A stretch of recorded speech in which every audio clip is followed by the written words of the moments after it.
Selam arkadaşlar, 00'da yayın var dedim. Ve 001 şu an. Maalesef biraz geç kaldığımı biliyorum. Ama etkinlikler... Abim yavaş olur musun böyle?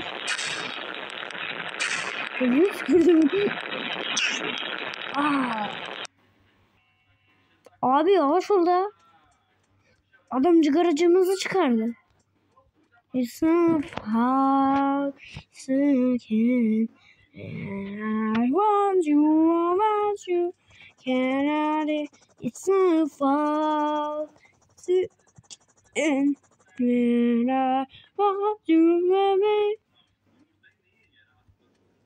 Bak bu ne olmuyor? Gel lan. Yavşak. Abi yavşak demeye de gelmiyor ya.